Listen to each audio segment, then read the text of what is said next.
Paz y bien, querido hermano y hermana en Cristo, para este día, domingo 24 de octubre, 30 del tiempo ordinario, vamos a escuchar el Evangelio tomado de San Marcos, capítulo 10, versículos 46 al 52.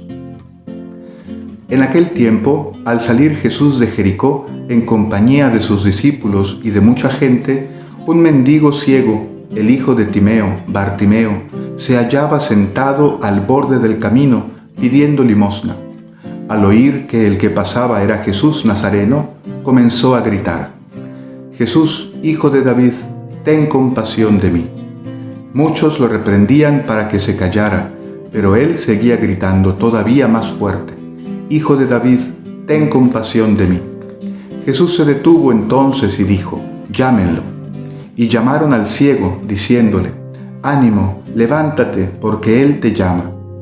El ciego tiró su manto, de un salto se puso en pie y se acercó a Jesús.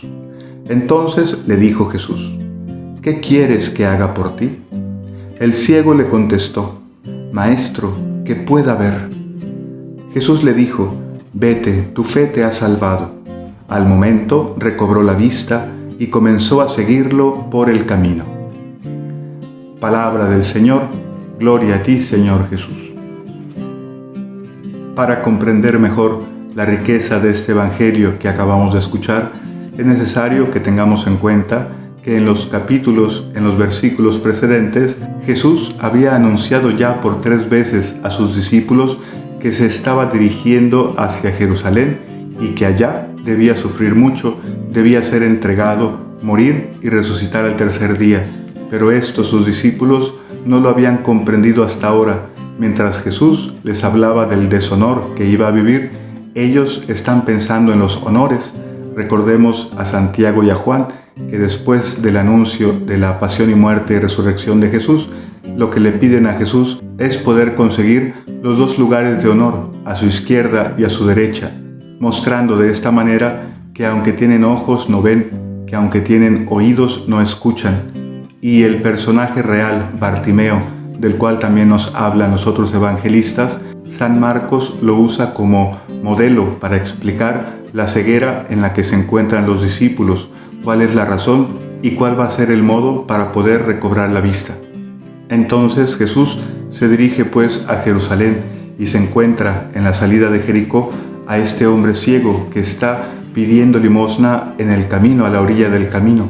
La ceguera que sufre en su cuerpo, en sus ojos, no es una ceguera de nacimiento, aunque en estos versículos iniciales no se nos dice, al final sí se nos explica que él recobra la vista, queriéndonos decir que primero sí lograba ver, pero que algo pasó y que ahora no puede ver. Con esas palabras que se nos dice que se encontraba sentado al borde del camino, nos recuerda el evangelista que él es como esa semilla esparcida al borde del camino, es decir, donde no hay tierra buena. Y eso es ya un motivo de su ceguera también. Y para comprenderlo mejor, podemos hablar acerca un poco de su nombre.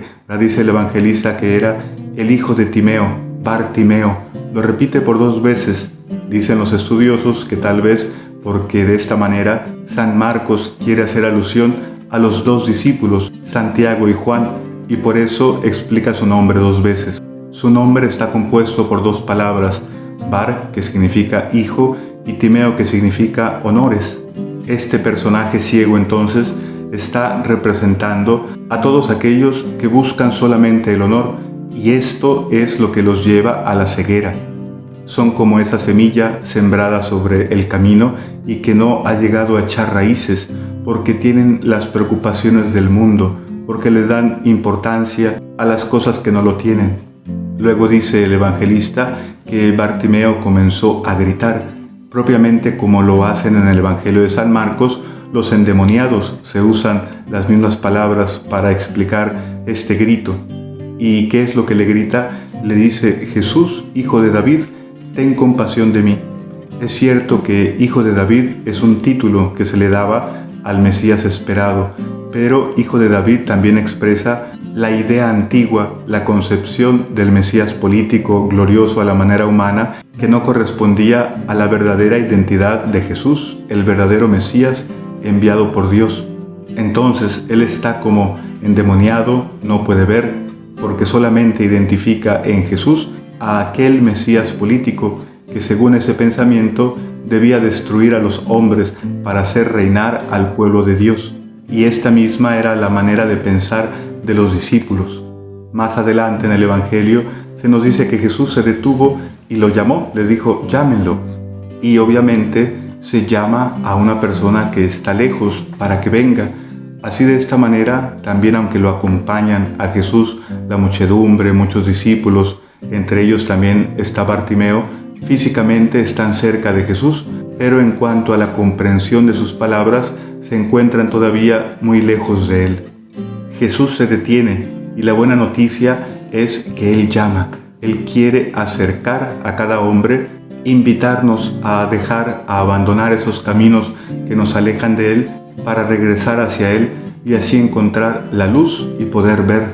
Notemos que con estas palabras de Jesús inicia un camino de conversión, un recorrido que todos los hombres debemos realizar y Bartimeo también tendrá que hacerlo. No es Jesús pues el que va, sino más bien es el que lo llama. Y este hombre no ve, pero sí escucha, y ese es un detalle muy importante. De la misma manera, todos los hombres y mujeres podemos dejarnos guiar por la voz de Cristo cuando nos llama, sobre todo cuando no podemos verlo, cuando estamos ciegos. En la palabra de Dios, de hecho, se le da mucho más importancia a la escucha que a la vista. Al escuchar Bartimeo, entonces, que Jesús lo llama, dice que tira su manto, de un salto se pone en pie y se acerca hacia Jesús. Este es su camino de conversión, dejar la antigua manera de pensar, dejar las máscaras, las ideas que tiene de Dios, ponerse de pie e ir hacia Jesús para que Él le muestre la verdad. ¿Cuántas veces también nosotros, como Bartimeo, nos encontramos sentados a la orilla del camino, como esa semilla que no logra echar raíces por las preocupaciones en las que estamos sumergidos? No logramos mirar, no logramos buscar las verdaderas cosas que nos pueden llenar y estamos como Él, mendigando solamente limosnas, solamente migajas, sin pedirle a Cristo la plenitud que nuestro corazón necesita. Y como nos daremos cuenta, Jesús está muy contento de que nosotros se lo pidamos. No quiere que le pidamos simplemente lo necesario para cada día. Dice Jesús que el Padre del cielo sabe lo que necesitamos. Lo que nos invita a cada uno de nosotros a pedir es la venida de su reino, es el don del Espíritu Santo, para que podamos ver, para que podamos ser colmados de su gracia y vivir alegres y felices y compartir esta misma paz, alegría que nosotros hemos encontrado. Y entonces, ahora sí, Jesús le dice, ¿qué quieres que haga por ti? Es la misma pregunta que Jesús le había hecho a Santiago y a Juan cuando tomaron aparte a Jesús porque querían preguntarle algo. Ellos lo que le respondieron fue, queremos sentarnos uno a tu derecha y uno a tu izquierda. La conversión de Bartimeo está en que no le pide nada de esas cosas, sino que le pide lo que realmente necesita. Yo quiero ver, yo quiero recobrar la luz que un día iluminaba mi vida y con la cual caminaba seguro. Y el evangelista no nos dice que Jesús cumpliera algún gesto. De hecho, Jesús no hace nada, simplemente le dice, vete, tu fe te ha salvado. Y notemos que no le dice, te ha curado, porque a su vida ha llegado la salvación al aceptar la luz que es Cristo, al aceptar abandonar aquellos caminos que lo alejaban de Dios y que lo dejaban al margen en la vida. Y como resultado, se nos dice pues que Bartimeo ahora comenzó a seguir a Jesús. Y como ya decíamos, Jesús se dirige a Jerusalén, es decir, Bartimeo ha comprendido, y con él los discípulos, que tiene que dejar la antigua concepción del Mesías glorioso que me evita el sufrimiento, que me arregla la vida, que destruye a los malos, y abrazar ahora sí al Cristo que me invita a dejarlo todo, a mirar hacia arriba, a buscar la paz, a amar, a perdonar a los enemigos, a gritar hacia el Padre del cielo, a dirigirme hacia Él llamándolo Padre y a considerar a todos los demás como hermanos míos. Paz y bien, que Dios te bendiga, nos vemos mañana.